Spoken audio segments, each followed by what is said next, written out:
What's going on, everybody? Welcome to the Why Not podcast. Here, we discuss the moments in life we ask ourselves why not before leaping over obstacles and ultimately pursuing something great. Today's wonderful guest features DeMarco Oak Mitchell from the state of Georgia. Oak is a professional educator, professional mentor, assistant principal, football coach, but most importantly, he's a loving father to his children. What I admire most about Oak is his gift of kuamasisha. Kuamasisha means to encourage. Oak uses his gift to motivate and inspire people to chase their dreams and press towards their best self. My motto is why not, and I always stick by it, regardless of what people say, what is possible, what's not possible. I continue to think why not, and continue to strive to be the best I can be. What's going on, Oak? How you doing? What's happening, sir? How you feeling? I'm feeling good. I'm excited. Yeah. In this moment, I'm feeling excited. You know, I feel real blessed, real honored, and real privileged to have you here on the show. So thank you so much for coming. I just want to. I know you are really big on gratitude, and I'm big on gratitude as well. So I just want to really extend my gratitude and just say thank you so much for being here. And let me say my gratitudes, because I totally, time lost me yesterday. We were supposed to do this recording yesterday and whatnot, and I lost time. And I'm grateful that you still extended me the opportunity to be here with you, man. So appreciate you. Yeah, no doubt. How about you? How are you feeling? In this moment, I feel excited. I feel my energy is up, right? I feel at peace right now. You know what I'm saying? So just trying to find and put language to these feelings. I'm very intentional about when someone asks me how I'm feeling to really give thought to it, because, we are emotional beings having a physical experience, or we are physical beings having an emotional experience. Either way, we have to acknowledge that our emotions are paramount to our existence. So yeah, I'm real peaceful and calm in this moment. Yeah, I'm glad to hear that, man. I've actually become familiar with you through listening to Serendipity nonstop. Yes. I'm talking about in the mornings, in the afternoons, in the evenings, before work, after work, before my workouts, after my workouts. And I've just always admired the knowledge, the wisdom, the understanding that you've blessed people's ears with. So I just want to say thank you for that. Yes, sir. I look at it simply as, just paying attention to my elders, trying to be, not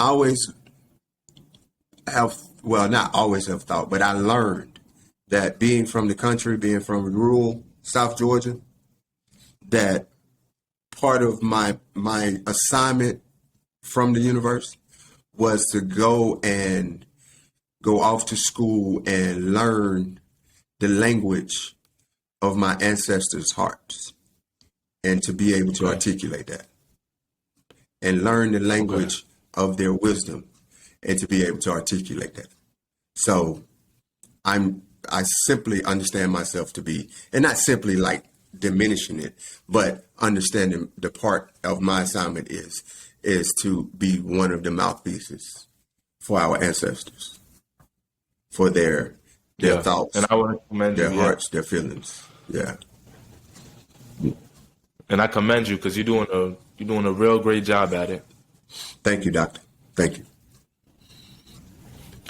So, when we talk about why not, we talk about different moments in our lives that help us either break or break records, referring to Ink, your partner. So what's the biggest why not moment in your life? Physically, I think I tore my ACL in my junior year of high school playing football, and the time of rehabilitation, I had to tell myself, why not me? Why not get back to my best self or to my better self, even better self, going through the rehab, going through, one of the hard parts of rehab as an athlete that you would know is, or one of the greatest parts of being an athlete is being around your teammates, being in the culture, being in the locker room, just the fun that you guys have, the shared experiences, right? And so when you get injured, like a major injury, you're not as a part of that day-to-day circle. So I was not in the locker room before games or after practice because I was rehabbing, and basically I had to go down now another road to get back to my teammates, to get back to the game. And so those were some very lonely times. Those were some very frightening times. And that's when I had to ask myself, why not me? I remember, I know I got, the injury was October, the first Friday in October. And so Thanksgiving, I spent Thanksgiving in the gym. I think I spent Thanksgiving rehabilitating my knee by myself. I had the key to the weight room, and that's all I wanted to do.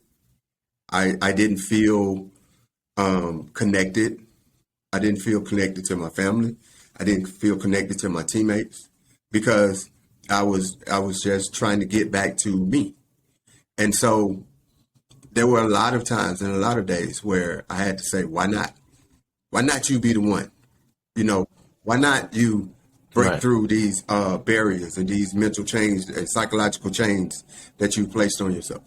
So that's why I really can appreciate like what Klay Thompson just did in terms of coming back, even what Kevin Durant in terms of coming back from the Achilles tear. When you go through an injury, especially when you're in the middle of a season or middle being a part of a team, you get removed from that team to a certain degree. And that's a lonely feeling, bro. It's a lonely feeling. Imagine, you and your brothers and your sisters and y'all just hanging out, playing together, eating together every day, doing everything together every day. And then for whatever reason, they're able to continue doing that and you're not for 8 months, 9 months, 10 months, a year. And the mental and emotional strain that places on you. So I think that was one of my biggest why not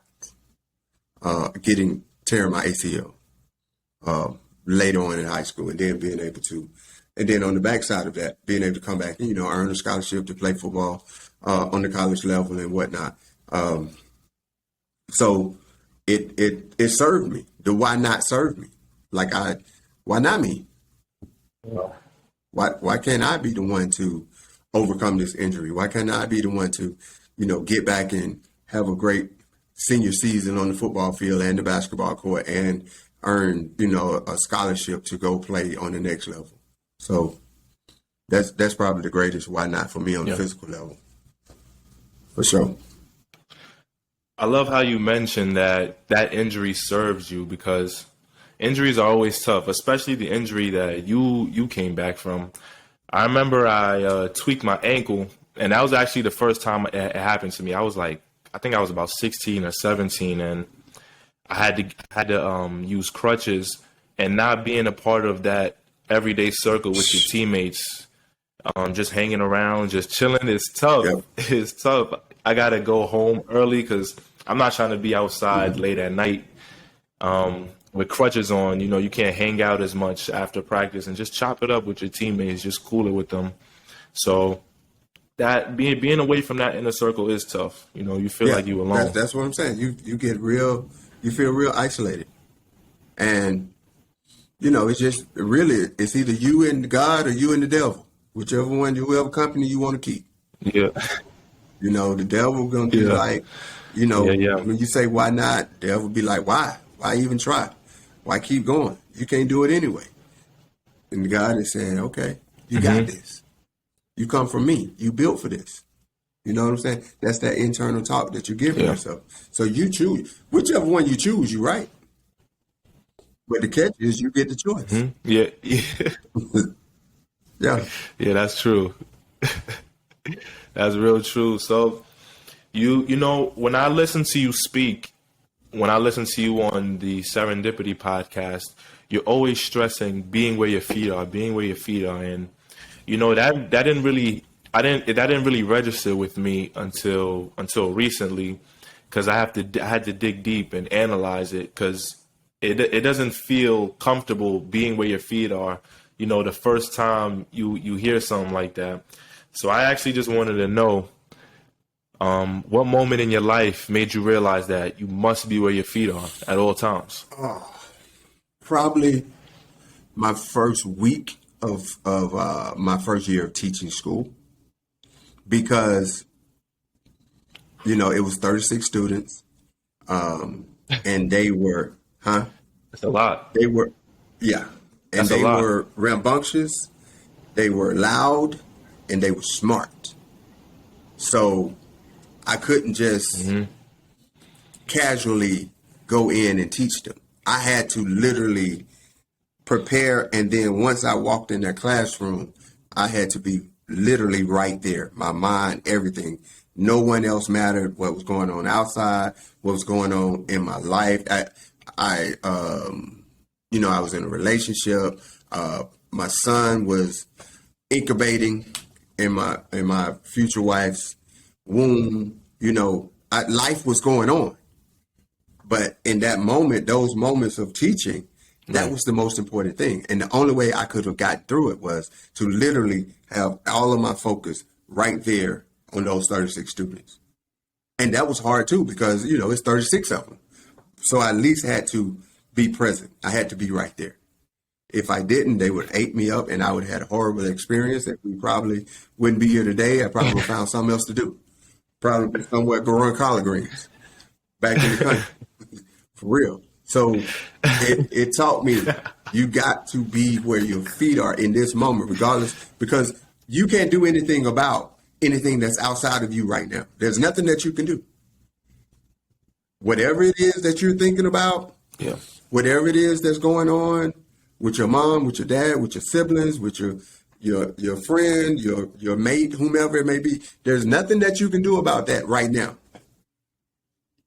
Only thing you can do is be in control of where your mind is, where your heart is, where your attention, where your energy goes right here in this moment. And that's hard. It takes some intentionality. It takes some focus. It takes you to really, literally be where your feet are. So taking your mind and taking your heart to be where you are physically. So all three places, all three entities got to be in the same place. That's all what be where your feet are means. Because a lot of times, think about it. You're here, you may be riding the train in the Bronx, right? But your mind is thinking about what I got to do tomorrow. Or your mind may be thinking about what you just experienced. So technically, you're not where your feet are. So when the brother who walk up behind you and maybe trying to shank you or maybe trying to rob you or whatever, right? Because you're not where your feet are, then you're putting yourself in danger. Like, that's just a small example. So every time, it's just being intentional, right? It's a mindfulness, kind of like the Zen, you know, Phil Jackson type deal, the Buddhist type stuff. You know, that's kind of where it derives from. But it serves its purpose. Being where your feet are is just having your mind and your spirit being where you are physically. We miss a lot of lessons, or we have to revisit a lot of lessons because we're not where our feet are. The lesson came, and because we were not present, we didn't get it. So, and if you don't get the lesson from the tradition that we come from, we understand that the lessons are going to keep coming until you get it. It's not that it's going to come and never come back again. It's just going to circle back around and revisit. Now, what happens is when the lesson comes the second time, just the price going to be greater. See, if I get this lesson at 10, I don't have to pay such a great price. But if I have to get that same lesson at 18, the price is greater. And if I got to get the lesson at 30, it's damn sure great. Right. So the objective is to get the lessons when they come the first time around, so you don't have to pay a heavier price. It gives you an opportunity when I'm coaching football. When you know, people ask, you know, how we gonna do? What the team looking like? How we gonna play this weekend? And they already know what I'm gonna say. And man, I'm just trying to line up right. because if we don't line up right, we don't give ourselves a chance at having a successful play. And if you don't have a successful play, then you're not going to have successful drive. And if you don't have successful drives, you're not going to score. And if you don't score, you're not going to win. So what's the root of it? What's the rat killing of the matter? Line up right. What's the rat killing of any matter? Be where your feet are. You don't give. That's the only way you give yourself a chance at being successful at anything that you want to do. If you're not where your feet are, then you're increasing the possibility that you're going to miss it. It being whatever it may be, it being whatever goal you're trying to ascertain. So to give yourself a chance, you have to be where your feet are. Your mind, your body, and physically got to be in the same place. Okay. First time you heard that phrase compared to now, how would you say you've grown with that phrase? I didn't. The first time I heard it and really got it, it was more mental and physical. Like be mentally present, paying attention, being alert, what's around you, right, and not quote unquote being distracted, but also our soul can be distracted. So we have to tap into our spirit, and we have to be spiritually present, so that we can get, because the lesson, especially the ones that are going to be transformative, are going to be spiritual ones. It's going to come through the spirit. So when I first heard it, it was like, okay, I got to mentally lock in. I just looked at it solely between a relationship between where I am physically and where I am mentally. Now I understand that the spirit plays just as much as probably a more important part than any of them. So I have to spiritually be here. Like right now, I'm spiritually here with you. Okay. Right? As opposed to, I'm just doing this podcast interview. Nah. Right. Well, we having a conversation. People just eavesdropping on it. You know what I'm saying? I'm not talking to anybody but you. Exactly. You said I'm having a conversation with and God. That does a lot of you things. Just eavesdropping. Because if I'm having a conversation with God, then the way I feel about and think about God, I'm going to try to be as impeccable with my words as possible, so that I'm gonna cut you out if I'm talking to God, right? How am I going to talk and be reckless with my words if I'm talking to God and you just hearing it? So it kind of it forces me to press to be my best self. Of course, I fall short. Sometimes, a lot. I got to be like, my bad, God, my fault. I was out of order. Yet I understand that I'm talking to God, and there are times when I forget that I'm talking to God and start talking to the other person, and then that's when the less than my best comes out. If I'm frustrated, if I'm angry, right? I think that I'm talking to you. Mm-hmm. Yeah. As opposed to me and God having this conversation. This is a dialogue, putting words to my thoughts and my feelings with God, and you just hearing it. But when I focus it and place it towards you because I'm frustrated with you, because I'm mad with you, because I'm angry with you, then I may have the propensity to be less than my best and say words that are not impeccable. Meaning I start trying to do things to inflict harm on you emotionally. So I'm choosing to be less than my best because I've decided not to talk to God and decided to talk to you. Yes, so, being an educator, being a mentor, being a father, being a coach, all these crafts, what has it taught you about loving other people? It has taught me to really, if I'm really going to love you, I have to figure out how you best receive more so than how I give.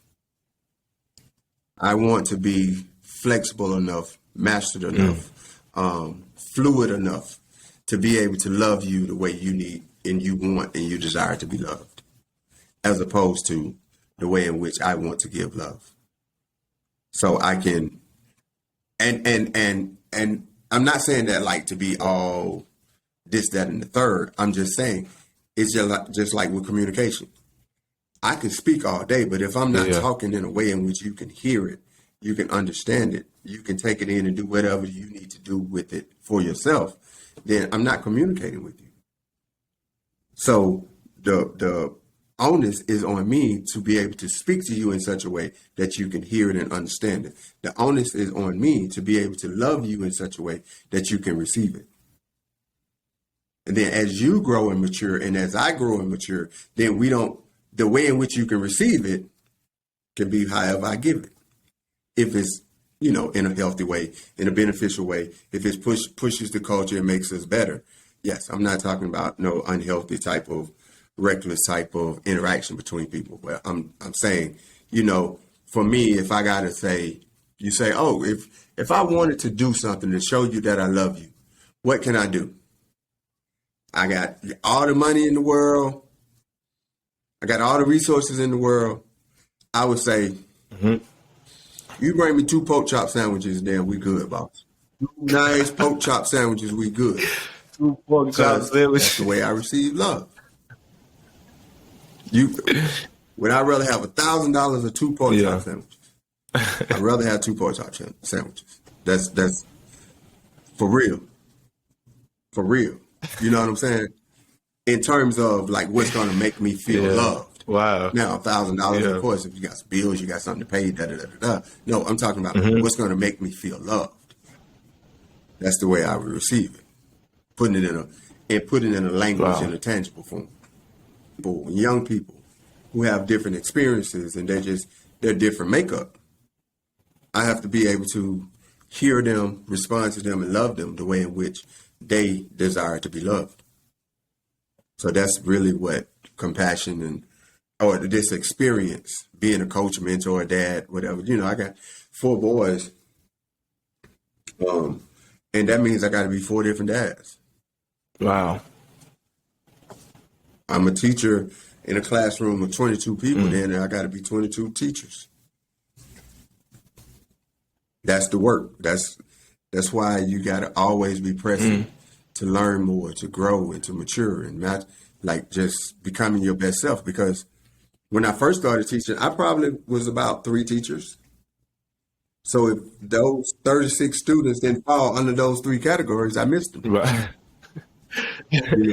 Like now, I feel like I might can pull off about 12, 13, 14 different teachers. You see what I'm saying? And it's always continuous. There's no end to it. But you're always just trying to see how you can be the best teacher, the best mentor, the best father to this person, whoever that person may be. And if you got multiple kids, multiple students, whatever, then you want to be the best to all of them. So when you do that, take your time to learn how to give love to each student. When I hear that, I think of you saying being my best self, helping me be my best self. So whenever you take your time to learn about and learn how to give love to each student, you're actually loving yourself more. Everything in life is a you issue.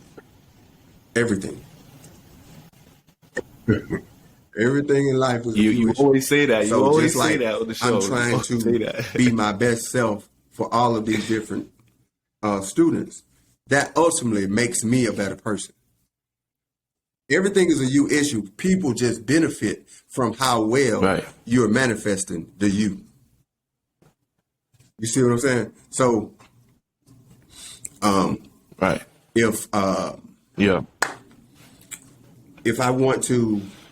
if I do something nice for you, let's say I'm like, okay, I'm coming up, and come to the Bronx. I've never been to New York. We're gonna kick it for a day, whatever, right? You got the experience. You enjoyed the experience of us. Let's say us hanging out. I got more from the experience for me. Although, if you asked me, invited me to come up, I came initially like to come visit you, right? We came and we hung out. I got more out of it for me than, I can't say than you did. What I'm saying is the part that you got out of it was for you. The part that I got out of that experience was for me. So everything is, what are you getting from it? What lesson are you learning? How are you getting better? How are you pressing? How are you growing? Everything is about you. Mm-hmm. People just receive the benefit of that work. Right? I'm not. I don't do Yeah. stuff for my sons. Yeah. No, I do it for myself. It just so happens that they reap the benefit of me making sure they had something to eat, making sure that they had clothes, making sure that they had experiences, making sure that they could had a car and they could go play basketball, play football, whatever it is they want to do, right? They reap the benefits of that's me pressing to be the best father I can be. Mm-hmm. That's me pressing to be the best mentor I can be. Now, as a result of that, the recipient just received the benefits of it. Yeah, that's it. Because if I ever make it about somebody else, then I got to be. Then there could come a time when I could stop. There could come a time when I can decide I don't want to do that anymore. But if I always make it about me because of self-preservation, right? Meaning I'm always going to be pressing for my best self, then you're always going to be able to reap the benefits of whatever I press myself on. So you're going to always eat. You're going to always eat. But if I'm just trying to feed you, it might come a day when I say, I don't want to feed you no more. Yeah. For whatever reason. Because I wasn't doing it for me. Just benefiting from my internal walk. Yeah. Then we good. You going to always be good. Mr. 6 a.m. was the start time. I'm always tuned in to all your 6 a.m.s and all the gems and the free game you're giving out. Why is it so important, for you to beat the sun up every morning? In this sense, I'm saying not personally I can't share. I'm saying it's personal to me. That's my way of paying homage to my dad. My father passed in 2002, and I never woke up before my dad. Okay. My dad was always up, whether he had to work or not. But since he worked most days, 5 to definitely 6 days a week, he was always up and probably out of the house by 5:15. And so I always wanted to get up with him because that was some of the times that I could spend with my dad before he had to go and have the hustle and bustle of a day, being a black man just going out in America, going to this job, working, being tired. So when he came home, I was getting that I didn't want that version of him only. I wanted the version of him before he went out into the world. So I was up, and I didn't know this at the time. I'm not saying like, oh, I'm 12 and I had already figured that out. I'm able to put the reason now, I'm able to give language to it now. But at 12, that's what was happening. At 10, so waking up at early in the morning before the sun came up, that's one of the reasons. That's from a personal standpoint. From a traditional standpoint, just from our people, right? Most of the work, I come from, like I said, I come from the country. So going out on the farm, going out to the field, plowing the fields, tending to the field, tending to the animals, all of that type of work was done right before when the sun was coming up. So everything that I've done, even then once I started teaching, right? I started teaching and you have to write lesson plans. And I could never really write lesson plans for the whole week. So it got to a point where I would write my lesson plans the morning of. And that would be 4:35, 6 o'clock while I'm just out walking, meditating, or I may go shoot basketball. I was just doing something by myself, just me and the creator out. And, so 6 a.m. was the start time. Just kind of makes sense. Everything for me that has been beneficial in my life started before 6 o'clock or in the morning when everyone else was asleep, when I could just have the relationship between me and God. So 6 a.m. is the start time. It doesn't matter what the start time is for you, just as long as you have a start time, as long as you're intentional about your start time, as long as you know what your start time is all about. Can you give meaning to it, right? It can be 10 a.m. It can be 2 p.m. It doesn't matter. Just as long as it's not willy-nilly, I just get up when I get up. No. If for me, 6 a.m. is start time because that's me remembering my dad. That's me honoring my dad. That's me getting in tune and in touch with the ancestors. That's me and God walking. So once I get that stuff and all of that in place, filling my cup, I can go out into the day and then pour into others. So thus, 6 a.m. is start time. Yeah. Thank you so much for sharing that. I know you said it's personal, but Thank you so much for sharing that. I appreciate that. But what's something that life has taught you recently, bro. and how'd you analyze it? How'd you go about it? Because I know we're not done learning. We're never done learning. And you mentioned how lessons always spin the block, and they have greater prices as you get older. So what's something life has taught you recently? That And were you actually open to receive the lessons?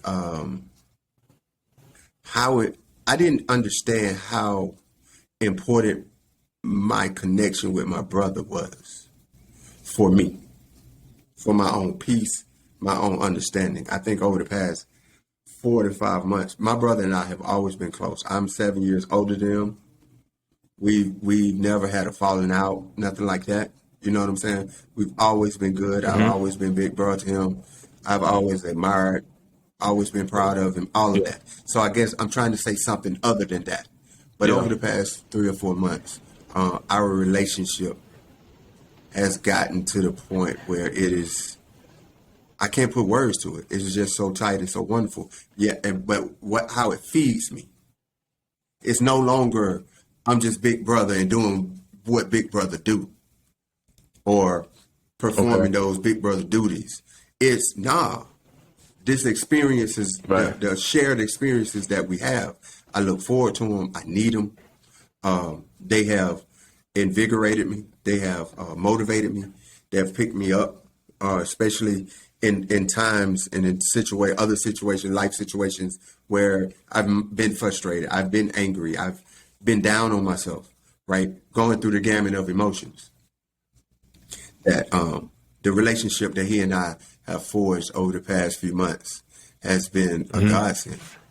And it's like, a lot of times we miss what we need when it's right there in front of us.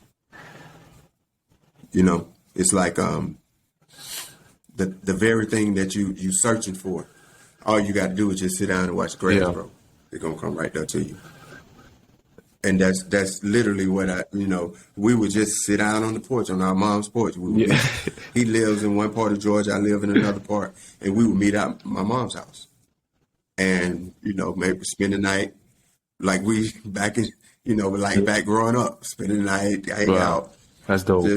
Just two brothers, man, just loving on each other. I'm almost in tears just talking about it now because, when you get grown, like you young Thundercat, you 22, you trying to find your way through life and this, that, and the other. 20 years from now, I guarantee you really think you love your brothers and your sister right now? Try 20 years from now, bro. It's gonna be real because you're gonna have had life experiences with them and kind of without them, right? And then now you get on the backside of that and you with them and they're still with you. Y'all can really share some experiences, really understand the things that your mom and dad were teaching you guys when you were young Thundercats and young Lionesses growing up, and you able to reflect on it, and then you have kids and you giving them a lot of the same lessons that your mom and dad taught you. So it's a feeling that it's hard to, like I said, it's hard to put language to. So the lesson is the things that you think you need are right there, right in your grasp. You don't have to search the world over for them. Just sit down. Just sit down long enough. Sit down, get still, be still. When you find yourself can't figure it out, find yourself confused, find yourself down, find yourself watch the grass just not feeling yourself. Just sit down. Your parents, your family, your ancestors have given you everything that you need. If you sit down, you'll get it. If you be still, it'll come to you. So that's the lesson for me over the past couple months. I wasn't open to sitting down. You know what I mean? Because you run and you think you got to do this, you think you got to do that, and so you have to. I had to, not no one else. I had to just be open to chill out. You don't have to figure out what's going to happen next. You don't have to know why what happened. If it's for you to ascertain, you will ascertain it. It'll come to you. If it's not, then it won't. And that's cool. That's cool. It's cool that you don't know what tomorrow will bring. It's cool that you don't know why what happened yesterday happened. It really is cool, because you're gonna get it. You're gonna get the understanding. As the old folks where I grew up, they say you're gonna get it by and by. You're gonna get the understanding by and by. So that's it. That's it. Just You don't get it, Barbara. I had to get open to the lesson of just being still. Just be still. Yeah. Still your spirit, still your soul, still your mind, still your body. Okay. And that which is what you're supposed to get will come to you. And I'm not saying like it's gonna come to you and you don't have to do any work. What I'm saying come to you is the epiphany of, oh, I need to do this, or oh, I need to do that. You know what I'm saying? Just be still long enough to get it. Get the message, get the lesson, and then you go do the work. Yeah. Like as you were saying, like as you making this transition to finding a connection, like life outside of basketball, to find this connection to you and life, right? Part of it is just sit down, just be still for a moment. So you're waking up maybe, and in this season, maybe just simply let me wake up and for 10 minutes, do nothing and see what God got to say to me. See what the ancestors got to say to me. I'm listening. Because they're not going to speak until you start ready to listen. So if you get up running, then keep running. And you still won't find that connection or that next phase of your life where you're supposed to be walking to. You won't get the assignment. So right now, just sit still. If you find yourself like, I don't know what direction to go in, I feel kind of lost, kind of off a little bit. Right. Sit down, sit still. Do that for a season. Let's see what the Creator and what the ancestors got for you. Is my why to help people? Is my why to express myself? Is my why to be a conduit of the universe, of the Creator, of the ancestors? Or it's my why because I just want the attention. And then that kind of leads me to, if that's my why, and I understand that we all have those times and places. If my why is from a personal standpoint, then I kind of just got to let you have it. I ain't got nothing to say because I'm not in the space to really be the mouthpiece for the universe, be the mouthpiece for my ancestors, be the mouthpiece for the folks that came before me. So that's like my litmus test. So it's 6 a.m. And I'm thinking, and like, what is it that is on my heart? Yeah. That, because if it's put on my heart, if it's from the spirit, then it's supposed to come through me. I have the obligation to speak on it. If it's from this notion and need of maybe attention or whatever else it may be, and I'm not saying that's a bad thing or a good thing, but I'm saying if that's the case, then that may not be something for public consumption. That may be between me and whomever I need to get the attention from. So that's something totally different. 6 a.m. with start time is centered around being able to be a mouthpiece for the ancestors, being a mouthpiece for the universe. Was the start time? This is what the ancestors. Yeah. Most time that's in shower. Always. Most of the time when I take a shower in the morning, that's when anytime you do it. When my dream and the reality kind of meet. Wow. Like whatever was put on my spirit, and then to the physical form, it generally meets when the water is flowing. Okay. And I don't think that's coincidence because we are of the water people. We love our tradition, our spiritual ethos is centered around the Nile and the Jordan, and the Euphrates and the Mississippi and all of these rivers. We crossed over the Atlantic Ocean. So water and black people and people of African descent have a very special connection and relationship. So that's not lost on me that when the water starts flowing, it's when the spirit started moving. So now this brings me to my last question. And before I ask it, again, I just want to say thank you, Oak, for taking the time out your day again and just being here with me. I appreciate it. It's been a great show.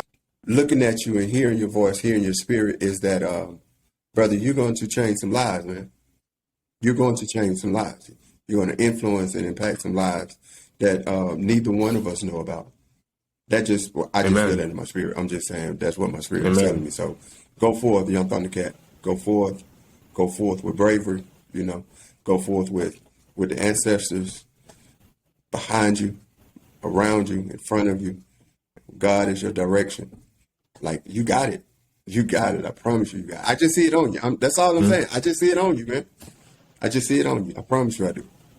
I appreciate that. So my last question is, that life is forcing you to accept right now. It's just not. So it's forcing me to reevaluate my value of it, of whatever it is. Like, my best is not good enough. That I can't be. I cannot be focused and have so much investment in my best being and producing the desired result. That my best, in terms of the effort, in terms of the process, has to be enough. So when I say my best is not enough, my best may not be enough, is not enough to produce desired results and desired outcomes. But my best is enough to learn the lessons of the process of something, of doing something, getting the most and the optimal lesson out of anything that I attack, anything that I go through, anything that I am involved in. My best is good enough that I get the lesson. But in some cases, my best is not good enough that I get the reward. And that, all right, I just got to suck that up. I may not be the best teacher. I may not be the best father. I may not be the best free throw shooter. I may not be the best husband. Whatever I pride myself in being the best at, right? I may not be that, and I got to just accept it. But on the flip side, I also have to accept and acknowledge and value that every time I gave my best. I feel like though.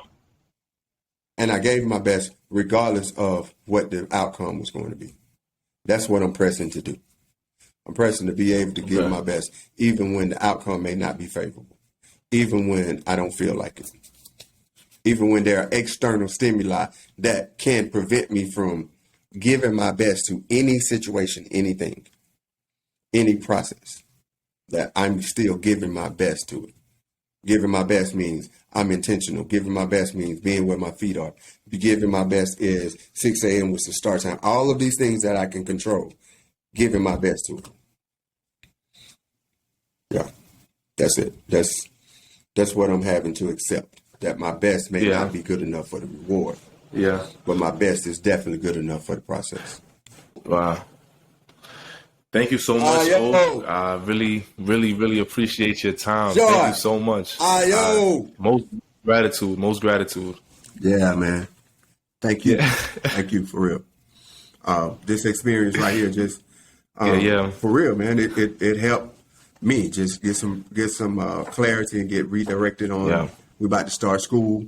Actually, we had school meetings this morning. That it really is some young Thundercats out there who are reaping the benefits of educators pouring into them. Like, that's what I'm saying. I can see that on you. I can see that you really soaked up what you picked up what somebody was putting down. And I appreciate you for that. And that inspires me to keep going. It's another IO out there who's going to pick up what somebody's putting down. I'm coming across this year. I know I am. And so that's what gets me excited. Appreciate that, man. Hope you take care, man, and enjoy the rest of your day. Enjoy the rest of your summer.